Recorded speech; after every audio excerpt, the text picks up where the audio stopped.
विठ्ठलाच्या पूजेसाठी मानाचा पहिला वारकरी नेमका कसा निवडला जातो? सुंदर ते ध्यान उभे विटेवरी, करकटावरी ठेवणिया, अशा सुंदर शब्दात आपण आपल्या लाडक्या विठ्ठलाचं वर्णन करतो.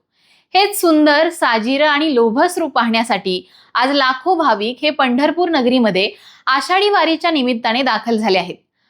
माऊली, आषाढी एकादशी म्हणजे विठ्ठल भक्तांसाठी पर्वणी. वारकरी हे तब्बल 20 ते 22 दिवसांपासून पायी वारी करत आपल्या विठ्ठलाला भेटण्यासाठी पंढरपुरात येतात.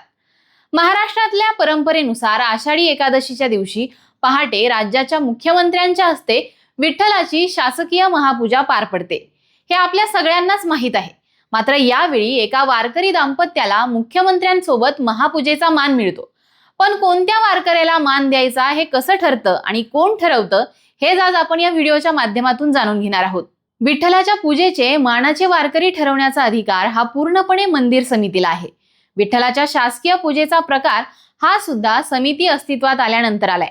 1973 पासून मुख्यमंत्र्यांच्या हस्ते ही महापूजा केली जाते आणि त्यांच्यासोबत मानाचे वारकरी दाम्पत्य सुद्धा पूजेला उपस्थित असतं आणि ते निवडण्याचा अधिकार मंदिर समितीकडे देण्यात आलाय. विठ्ठलाची पूजा ही पहाटे पार पडते. मुख्यमंत्री मंदिरात आले की मंदिराचे दरवाजे हे बंद केले जातात. त्यानंतर पूजेची तयारी चालू होते. आषाढीच्या आदल्या दिवशी रात्री 11 वाजता दर्शन रांग थांबवली जाते. दर्शन रांग जिथे थांबवली जाते तिथे पती पत्नी कोणी आहेत का याचा शोध घेतला जातो. पहिलं दाम्पत्य मिळाल्यानंतर त्यांच्या गळ्यामध्ये तुळशीची माळ आहे का, म्हणजेच ते वारकरी आहेत का, याची विचारणा केली जाते. जर त्या दाम्पत्याच्या गळ्यात तुळशीची माळ असेल तर त्या पती पत्नीची मानाचे वारकरी म्हणून निवड केली जाते. त्यांना मुख्यमंत्र्यांबरोबर पूजा करण्यासाठी बोलावलं जातं. त्यानंतर त्या दाम्पत्याचा मंदिर समितीमार्फत सत्कार सुद्धा केला जातो. विठ्ठलाच्या शासकीय महापूजेचा मान मिळवलेल्या या वारकरी दाम्पत्याला 1 वर्षाचा एसटी प्रवासाचा मोफत पासही दिला जातो. तर अशा पद्धतीने भाग्यानेच किंवा विठ्ठल भक्तीनेच ही निवड होते असं म्हणता येईल. आता आषाढी एकादशी उद्यावर येऊन ठेपली आहे. मात्र यंदा विठ्ठलाच्या महापूजेचा मान कोणाला मिळणार याबाबत आपल्या सगळ्यांनाच उत्सुकता आहे. मात्र यासाठी तुम्हाला उद्याची प्रतीक्षा करावी लागणार आहे. तुम्हाला ही माहिती नेमकी कशी वाटली हे आम्हाला कमेंट बॉक्समध्ये सांगा आणि पाहत राहा लेट्सअप मराठी.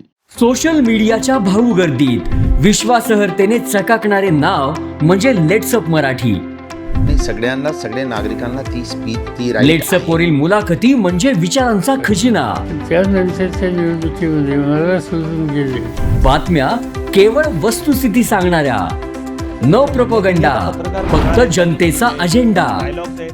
क्योंकि आने वाला कल जाने वाला है, जाने वाला कल आने वाला है. राजकारण, मनोरंजन असो की क्रीडा क्षेत्र, महाराष्ट्राची स्पंदने संवेदनशीलतेने टिपणारे माध्यम म्हणजे लेट्सअप मराठी. जगासोबत एक पाऊल पुढे राहण्यासाठी लेट्सअपचे ॲप, सोशल मीडिया आणि वेबसाईट सोबत कनेक्टेड रहा.